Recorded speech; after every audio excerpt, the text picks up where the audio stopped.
지난해 새만금 세계 스카우트 잼버리 파행의 어두운 그림자가 아직도 지워지지 않고 있습니다.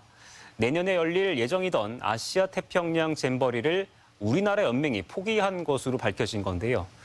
개최를 1년 앞두고 34개국 만여 명이 모이는 대회를 돌연 포기하면서 대회 신임도는 물론 차기 개최지와 참가국에게 부담이 될 전망입니다.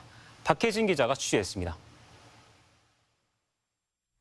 지구촌 159개국 4만여 명이 참여한 초대형 대회였던 제25회 새만금 세계 스카우트 잼버리.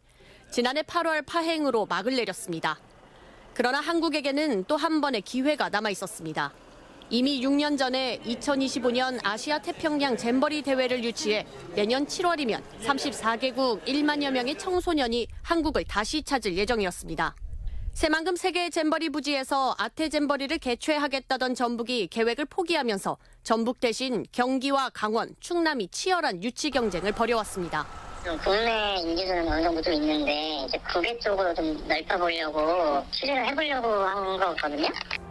하지만 한국 스카우트 연맹은 대회 개최를 1년 앞두고도 좀처럼 개최 지역을 선정하지 않았습니다. 한국 스카우트 연맹이 지난달 방콕에서 열렸던 아태 잼버리 이사회에서 2025년 아태 잼버리 대회 유치권을 최종 포기한 사실이 확인됐습니다.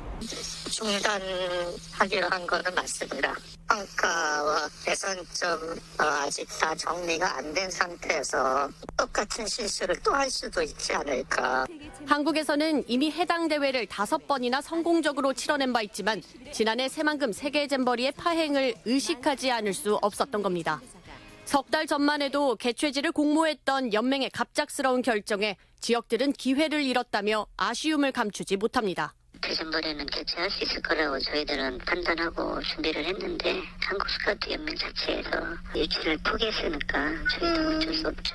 세계 잼버리는 7년 전, 아태 잼버리는 6년 전 개최지가 선정돼 준비를 위한 충분한 시간이 있었지만 번번이 기회를 날려버린 겁니다. 한국이 또다시 책임감 없는 모습을 보이면서 1년 안에 개최국을 재선정하고 준비를 마쳐야 하는 상황. 부담은 온전히 차기 개최국과 참가국들이 지게 됐습니다. MBC 뉴스 박혜진입니다.